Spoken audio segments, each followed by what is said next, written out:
May 17th, 2006, a bad hailstorm hit our farm.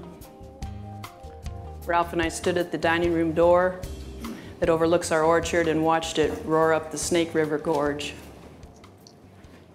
It only lasted a minute and a half, but it hit virtually every tree on the farm. It slashed leaves and apples, and it dug deep gouges into the tree limbs and trunks. We had taken out disaster insurance that year, so we called them right up. They said, sure, upon the verification of federal investigators, they would declare it 100% loss and write us a check. They just needed us to do two things.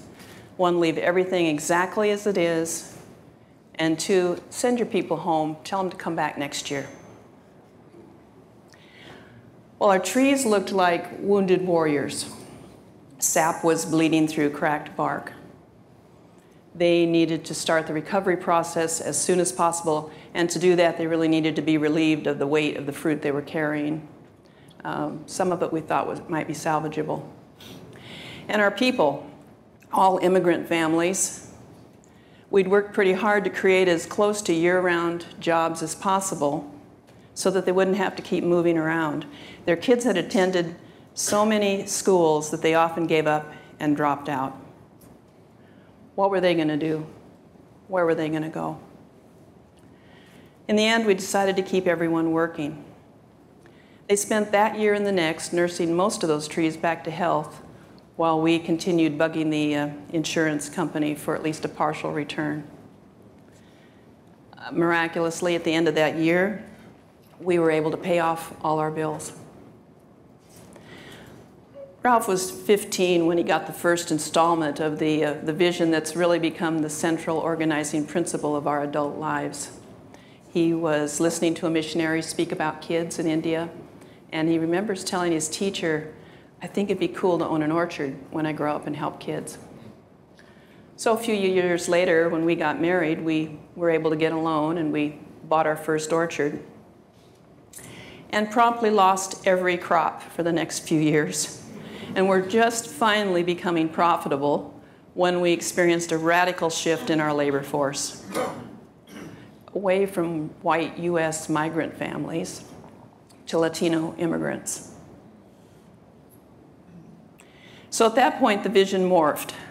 We realized that if we ever hoped to help kids in India, these new employees would have to become our first focus of mission. They came with nothing. We didn't share the same language, culture, or religion. They had never done the kind of work we were asking them to do. How do you run a business, let alone stay in business, when you can't even talk to your people? We were thrown into an instant on-the-job training mode. Although today we think of it more as applied servant leadership, where each one teaches one. We're all serving the mission, and we can lead by serving those on mission with us. They came with other challenges as well. It was tough just getting to work every day. They had transportation issues. They were desperate for affordable housing in a near zero vacancy rate in the towns on either side of us. And they needed affordable, dependable childcare. They had long ago left their communities of origin, so there were no grandmas or aunties around to take care of the kids. Ralph and I, we were neither social workers nor community developers. We are the son and daughter of pioneer farming families. But growing up on the farm, you learn, even as little kids, that you take care of your place first because you depend on your place to take care of you. Whether the garden is an apple orchard, a chicken farm, a neighborhood, or the earth, we knew, even as kids, that you take care of the garden takes care of you. You lose respect for the garden, it's likely to expel you. Other guidance came to us from the fact that we'd been taken to church from our earliest days. As Christ followers, we were taught that we were supposed to welcome, respect, and to have compassion for strangers. If you ask a farmer, what kind of people does it take to get the job done around here, he or she is apt to say, it takes whoever comes. So if you come by our place asking for work, we can't say, well, you're a stranger. you're a foreigner. We probably say something like, gee, thanks for coming to help us take care of this place. And Sunday school taught us that the whole goal of Christian education is to prepare us for service, especially of the vulnerable. How can we say we're committed to God if we are not equally committed to those who are being excluded from the dream of God? Right beliefs are important, of course, but so are right actions. And for me, it's a continual combination of the two that make any real hope for extending the reign of God here. I had read about Paulo Freire, the Brazilian educator, who used the Bible to teach peasants how to read and write, while also using it as a guide to empower his students to become a more informed, engaged citizenry. He used an action, reflection, action style of education. So thinking of our employees, we took a number of trips to Mexico trying to understand what was driving these people off of their land and out of their country. We came to believe that they were economic refugees, and they were willing to give up their lives to give their kids hope and a future. So we started thinking, okay, what else could we do to provide more jobs for these folks? We had been a grower to that point only, and so we decided, you know, if we built a warehouse on our farm, we would become a shipper as well. And so the first line we built, we hired 100 women. When they came to work, we started hearing stories about their families here. They were carrying enormous stress. For example, many moms felt they had no choice but to leave small children at home alone, unattended, while they were at work. Or they would pull older kids out of school to babysit.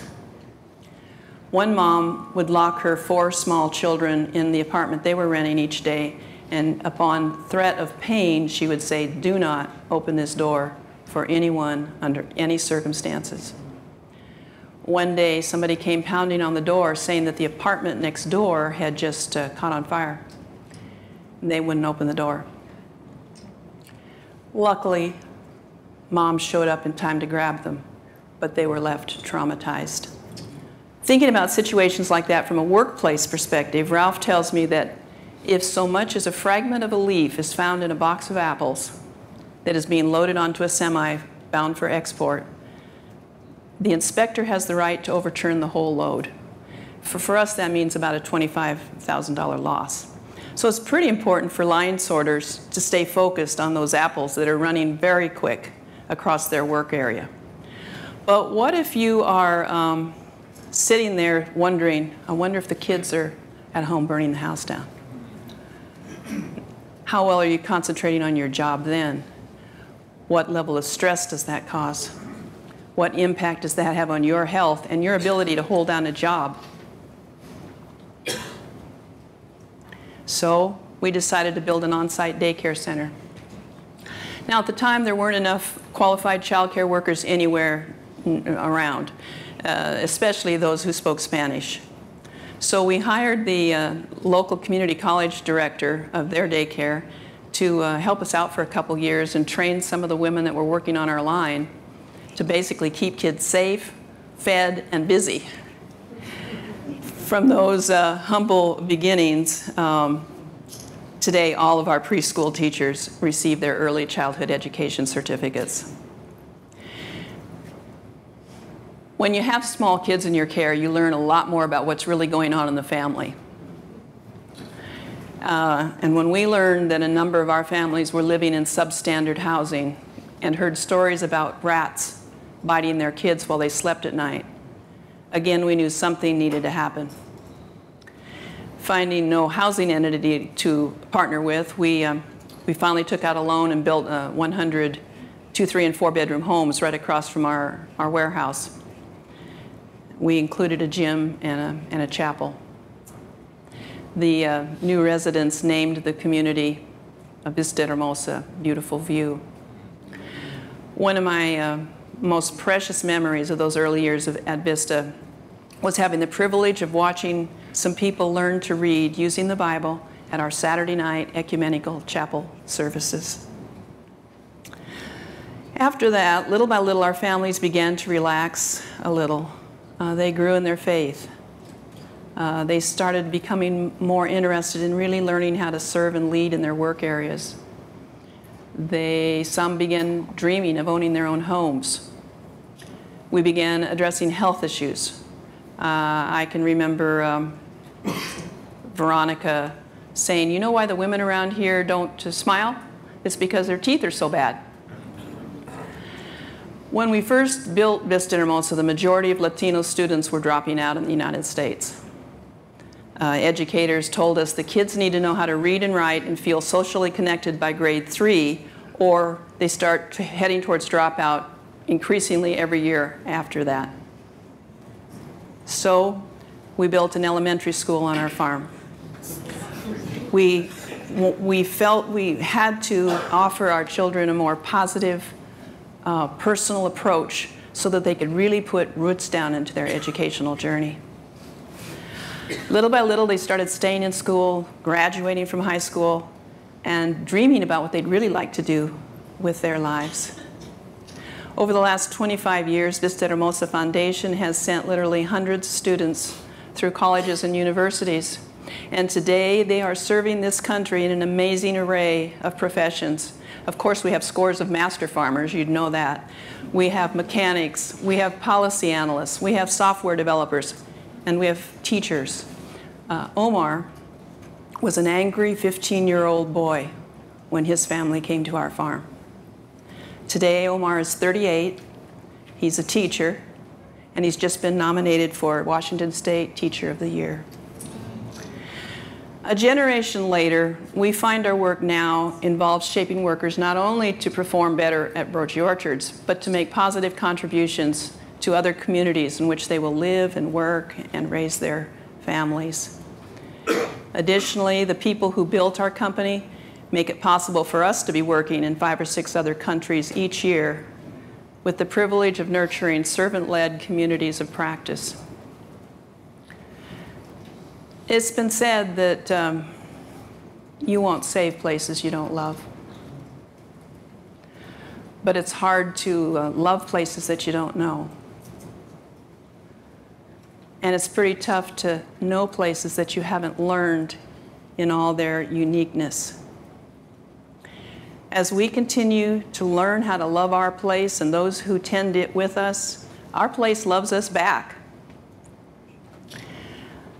Our places, whether the home, the classroom, the workplace, or the marketplace, can become sanctuaries as we learn how to love those places and all who share them with us. When people feel safe and welcome and at home, they feel loved. And where love is, God dwells. Thank you.